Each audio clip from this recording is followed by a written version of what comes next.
Assalamualaikum warahmatullahi wabarakatuh, sahabat Ari yang masih selalu cinta menanti konten-konten Jalan Ari.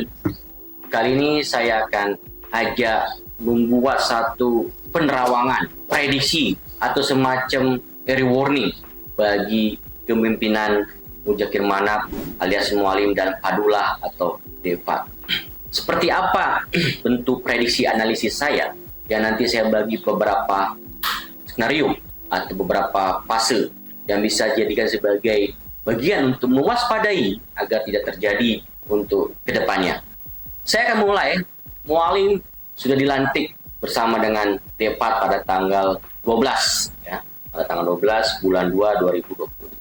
Ini menjadi satu bentuk keanomalian, satu bentuk yang unik dan mencerminkan kekhususan Aceh dalam konteks politik nasional. Karena hanya Aceh terlebih dahulu gubernurnya dan wakil gubernurnya dilantik secara langsung oleh Kemendagri dan datang secara resmi di sidang paripurna DPRA. Sahabat Ari, lantas pasca Mualim dilantik, apa yang bisa saya berikan masukan kepada Mualim dan Devat? Kenapa ini menjadi penting? Konten kali ini saya buat. Ini menjadi satu catatan kritis saya, satu kepedulian saya atas duet kepemimpinan Mualim dan Devat untuk membawa Aceh lebih baik dan lebih maju ke depannya. Aceh dalam konteks hari ini, dalam fase pasca konflik kurun waktu hampir mencapai 2 dekade, banyak sekali masalah yang harus dihadapi dan harus diselesaikan oleh duet kepemimpinan ini. Mulai masalah stunting, mulai masalah pengangguran, kemiskinan, minimnya PAD di daerah, dan lain-lain. Masuk urusan darurat narkoba, ya, dan juga darurat kekerasan terhadap perempuan dan anak. Semua itu tidak mudah untuk diselesaikan oleh pimpinan Mualim dan Devat ketika tidak memiliki satu chemistry yang semakin kuat, suatu perasaan yang nyatu, dan juga satu tindakan kebersamaan yang memang ya penting untuk dirajut dalam konteks kepemimpinan untuk menggolkan apa yang menjadi visi misi Mualim dan Devat untuk 5 tahun ke depan. Sahabat Ari, sesuatu yang memang berat itu tentunya tidak mudah untuk diselesaikan, itu menjadi rumus baku. Itu sudah menjadi sunatullah yang harus dipahami oleh siapa. Tentunya komitmen bersama, perasaan senasib, perasaan sevisi, dan menjadi penting yang harus dilakukan bagaimana kita semua itu harus memiliki loyalitas terhadap kebangsaan, dalam hal ini keacehan, dan loyalitas terhadap kenegaraan, dalam hal ini Indonesia. Kalau kita tidak melakukan hal itu, artinya kita akan cenderung mempraktekkan budaya pragmatis dan oportunis dalam setiap cara kita bertindak dalam memimpin, dalam mengelola Aceh selama kurun waktu 5 tahun dalam berbagai fungsi dan peran masing-masing semua pihak, semua stakeholder yang memang punya andil untuk bertanggung jawab secara moral, bertanggung jawab secara regulasi dan ketentuan untuk bisa memajukan Aceh. Dan ini menjadi spirit yang harus dipahami dalam konteks kesadaran diri untuk kita semuanya. Saya mulai untuk menurunkan di pengantar tadi. Hal pertama, kita bicara tentang idealitas. Nah, kalau bicara idealitas tentang bagaimana melihat skenario ke depan, ya, membaca Aceh 5 tahun ke depan di kepemimpinan Mualim dan Devat, maka variabel idealitas itu apa? 1, visi misi dan program berjalan sesuai apa yang menjadi frame-nya, apa yang sudah ditetapkan dan apa yang sudah diputuskan oleh kedua belah pemimpin ini. Variabel pertama. Variabel kedua, kesejahteraan hidup, kemiskinan menurun, hadirnya kemandirian ekonomi, partisipasi masyarakat kuat, trust terhadap kepemimpinan Mualim D4 begitu tinggi, ya. Nah, kalau ini terjadi, ya, dan ini bisa dirasakan secara nyata oleh masyarakat Aceh, maka hitungan logika rasionalnya adalah Partai Aceh bisa saya pastikan untuk 2029 dan seterusnya itu akan berjaya. Kenapa? Mampu membuktikan, mampu mewujudkan apa yang menjadi visi misi bersama dengan Gerindra dan D4, ya, dalam membawa perubahan dan pembaruan bagi Aceh secara nyata dalam semua lini aspek kehidupan pelayanan publik, semua lini dalam aspek pembangunan dan infrastruktur. Idealitas itu kan bukan artinya kita tidak bisa meraih, bukan seperti itu. Atau hanya semacam wacana, tidak.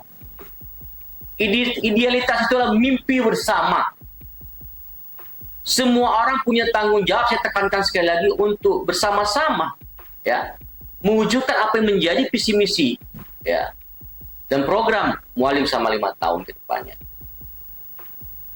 Ini bicara idealitas.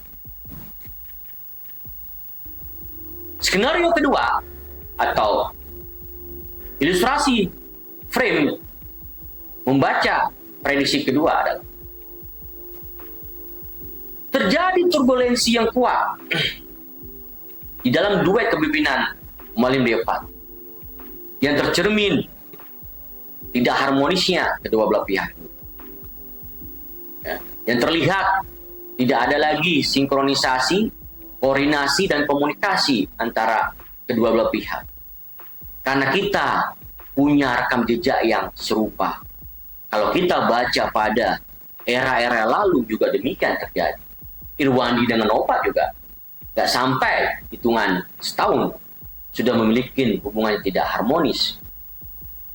Pada masa Jenny dengan Mujokir Manap demikian juga, ya, dan seterusnya. Masuk juga Irwandi dengan Muhammad Najar.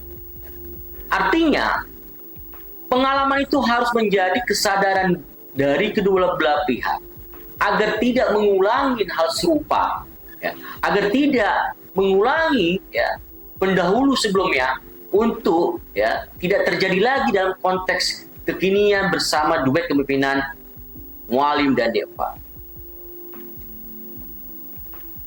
Sahabat Ari yang saya cintai, yang saya banggakan dimanapun menonton channel kesayangan Anda, sebelum saya melanjutkan, tolong like, share, dan subscribe channel ini untuk menambah semangat 45 saya, menambah kreativitas saya agar terus memberikan yang terbaik dalam konten-konten Jalan Ari ke depannya. Nah, dalam konteks ini, ya, apa yang terjadi, sahabat? Maka pelayanan publik itu tidak akan pernah terwujud. Visi misi seperti apa yang didengung-dengungkan, yang dicita-citakan di dalam visi misi dan program itu tidak akan pernah maksimal terwujud. Kenapa? Karena akan terjebak dalam dimensi konflik antara dua belah pihak ini. Akan terjadi satu dinamika yang saling serang, saling intens, itu yang terjadi dalam melihat, ya, potensi yang akan bisa terjadi. Nah, untuk ini supaya tidak terjadi adalah, maka yang terpenting sekali lagi adalah kuncinya pada komunikasi, kuncinya pada kesadaran dari dua belah pihak kepemimpinan Mualim D4 untuk bisa memajukan Aceh, kuncinya pada kesadaran kita semua. Kalau urusan pragmatis oportunis dalam membagi distribusi kekuasaan tidak juga memperhatikan aspek, ya, sesuatu hal yang memang harus dilakukan. Nah, namun terlalu dominan pada praktek kepentingan salah satu partai ini juga tidak baik untuk kesehatan.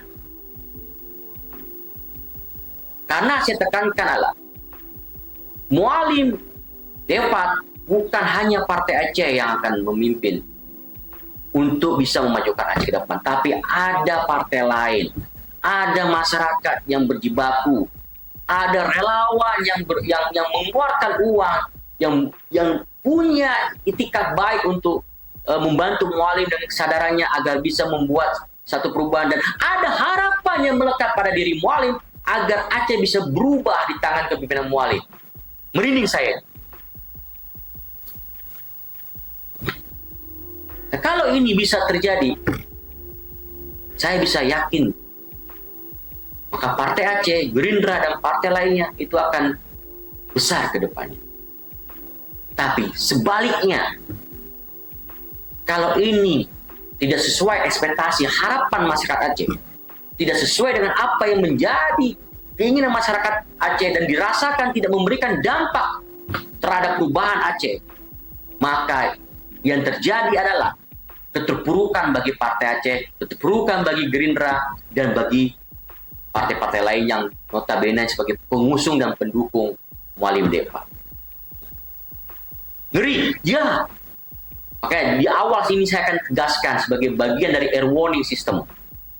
Jangan terjebak di dalam urusan pembagian kekuasaan dan distribusi ini. Tapi kita sama-sama melihat bahwa ada kepentingan loyalitas kebangsaan, yaitu Aceh, dan kepentingan yang lebih tinggi, yaitu kenegaraan. Skenario kedua. Skenario ketiga, ini akan terjadi polarisasi yang terjadi sangat luar biasa, di mana ya antara irisan orang yang belum legowo, antara irisan partai pengusung yang belum terakomodir, dan antara kepentingan nasional ya yang belum dilihat nyata atas kepemimpinan Mualim untuk bisa mewujudkan apa yang menjadi kepentingan nasional, ini juga akan menjadi satu turbulensi yang berbeda lainnya. Kenapa saya tegaskan bahwa sesuatu hal itu tidak berdiri tunggal. Mualim Depa bisa memimpin Aceh itu juga karena ada restu dan campur tangan elit pusat. Karena ada andil kekuasaan dari elit pusat yang berkuasa. Manakala kepentingan elit pusat dalam hal ini, kepentingan publik tidak terfasilitasi, seperti apa yang dicanangkan oleh program Prabowo tidak mampu dilaksanakan, seperti apa yang dicanangkan dalam bagaimana memajukan ekonomi dan menurunkan angka kemiskinan tidak bisa diturunkan, dan tidak bisa ada upaya untuk menurunkan stunting, tidak ada upaya untuk bisa meredam pendistribusian narkoba yang signifikan terjadi di Aceh. Maka bisa saya pastikan pengulangan serupa pada era Irwandi akan terjadi, sahabat Ari. Tajam analisis, ya, tapi ini yang saya lakukan untuk kebaikan kita bersama, untuk kepentingan kita bersama, sebagai bagian dari air warning system saya. Keempat, ada suatu hal yang muncul dari grassroots karena melihat bahwa elit yang berkuasa itu luput, itu lupa untuk mewujudkan apa yang menjadi kepentingan publik, untuk mewujudkan apa yang menjadi cita-cita di dalam visi misi dan program Mualim Depa. Gerakan grassroots ini itu muncul tanpa dikomandir oleh siapapun. Kenapa? Karena dia hadir atas dasar rasa kebersamaan, atas mendobrak satu keadaan yang dianggap tidak relevan, tidak layak untuk didapatkan oleh mereka selaku masyarakat Aceh. Nah, tentu ini ya, tentunya ini satu hal yang dianggap remeh-temeh. Ketika sudah nikmat dalam bagaimana lantunan melodi yang indah dalam arena kekuasaan, dengan musik-musik yang berdendang yang membuat orang lupa bahwa ada hal yang realitas yang harus dilakukan untuk memberikan terbaik ya kepentingan dan kebutuhan dasar masyarakat Aceh, pendidikan, kesehatan, pekerjaan, dan lain-lain. Nah, itu semua 4 hal yang saya katakan itu adalah sesuatu hal yang saya anggap penting perlu disimak oleh kita semua. Saya berharap ya siapapun ya yang punya kepedulian, yang merasa bagian dari orang Aceh, yang merasa bagian dari orang nasionalis, yang merasa bahwa Aceh adalah semangat spirit untuk mengubah satu keadaan menjadi lebih baik. Mari kita hilangkan yang namanya egosentris, kita hilangkan yang namanya ego sektoral, kita hilangkan yang namanya ego kepentingan pragmatis dan oportunis dari semua pihak. Tetapi kita sama-sama mendobrak, membuat satu pembaruan dan perubahan untuk Aceh yang lebih baik ke depannya. Demikian bincang-bincang singkat saya dalam konten kali ini. Tentunya sekali lagi ini bagian dari upaya saya untuk mengingatkan pada kita semua. Ini bagian dari upaya saya untuk bisa berkontribusi sebelum terlalu jauh, mumpung masih awal. Mumpung masih dari awal, sahabat Arif. Tapi kalau sudah terlalu jauh, wassalamualaikum, saya tidak akan bisa tahu lagi bagaimana ke depannya.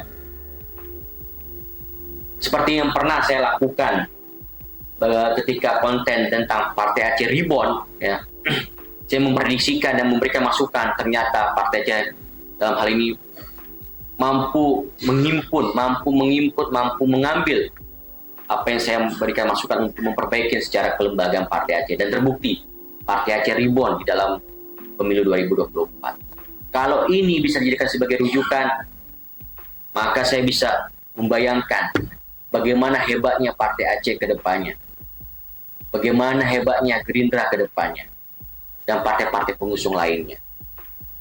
Tapi kalau ini semua tidak dilakukan, jangan salah ketika masyarakat memberikan sanksi secara politik, ketika masyarakat memberikan sanksi secara sosial pada orang-orang yang memimpin kali ini, kepada partai-partai yang mengusung dan mendukung kepemimpinan ini. Sekali lagi, ini patut direnungkan dalam konten kali ini. Ini patut menjadi input yang positif untuk memberikan kritikan konstruktif dan solutif terhadap suatu kondisi ke depannya. Sampai ketemu lagi bersama saya. Terus setia nanti konten-konten Jalan Hari. Jangan lupa sekali lagi like, share, dan subscribe channel ini untuk mendukung kreativitas kami di dalam memberikan yang terbaik untuk konten-konten berikutnya. Sampai ketemu lagi. Salam Jalan Hari.